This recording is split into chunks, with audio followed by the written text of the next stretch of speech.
দিল্লি না ঢাকা, দিল্লি না ঢাকা, মানে ভারতীয় আধিপত্যবাদের বিরুদ্ধে। আপনারা যতই আধিপত্যবাদের বিরুদ্ধে লড়াই করেন, চীনা আধিপত্যবাদের বিরুদ্ধে, ভালো কথা, আমেরিকান আধিপত্যবাদের বিরুদ্ধে, কোনো আধিপত্যবাদ থেকে আপনি জাতিকে বাঁচাইতে পারবেন না যদি না একটা আদর্শের উপরে ঐক্যবদ্ধ না হন। ঐক্যবদ্ধ হইতে হবে। জাতের ভেতরে যদি এইভাবে বিভিন্ন দলে, বিভিন্ন ফেরকায়, বিভিন্ন স্বার্থ নিয়ে মারামারি, হানাহানি, খুনাখুনি চলে, তাহলে ছোট্ট একটা শত্রুর মোকাবেলায় আপনারা টিকতে পারবেন না। এই জন্য আল্লাহ রাব্বুল আলামিন এই মহা সত্য কোরআনে এই জন্যই বিধিবদ্ধ করেছেন, তোমরা ঐক্য নষ্ট করো না, তোমরা ঐক্যবদ্ধ থাকবে, তোমরা সেরা জাতি, সৎ কাজের আদেশ দিবে, অসৎ কাজ থেকে নিষেধ করবে। সেজন্য আমার বক্তব্য, যেই কোনো আধিপত্যবাদ রুখে দেওয়ার জন্য পুরো জাতিকে আল্লাহর তাওহীদের উপরে ইস্পাতের মতো ঐক্যবদ্ধ হতেই হবে।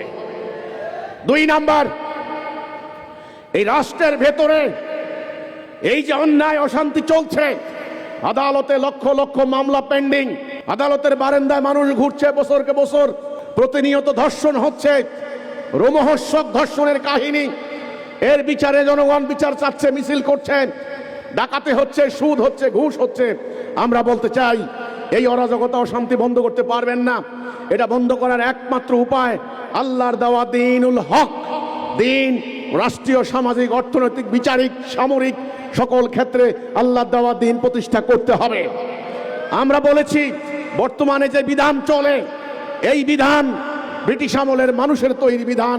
2টি কারণে আমরা এটা মানতে পারি না। নাম্বার 1, আমরা মুসলিম, আমরা মুমিন, আমরা আল্লাহকে বিশ্বাস করি, আল্লাহর উপরে আমাদের ঈমান রয়েছে, আমরা বিশ্বাস করি এই কোরআন, এই বিধান আমাদের রাষ্ট্র পরিচালনার বিধান। এখানে রয়েছে আমার আদালতে কিভাবে বিচার হবে, এখানে রয়েছে আমার সেনাবাহিনী কিভাবে চলবে, এখানে রয়েছে আমার সরকার কিভাবে চলবে, এখানে রয়েছে আমার অর্থনীতি কিভাবে চলবে। আমার রাসূল সেনা প্রধান ছিলেন, তিনি রাষ্ট্রপ্রধান ছিলেন, তিনি বিচারপতি ছিলেন। কাজেই Islam is the complete code of life. Quran আমার সামগ্রিক জীবনের সমস্যার সমাধান দিতে সক্ষম নাকি সক্ষম নয়?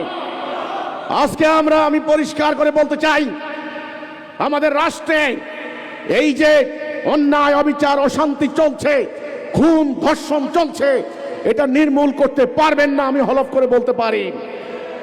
হ্যাঁ, এটা দূর হবে যদি আল্লাহর দেওয়া বিধান কায়েম হয়। আমরা বলেছি 2টি কারণে আমরা এই বর্তমান চলমান এই বিধান মানতে পারি না।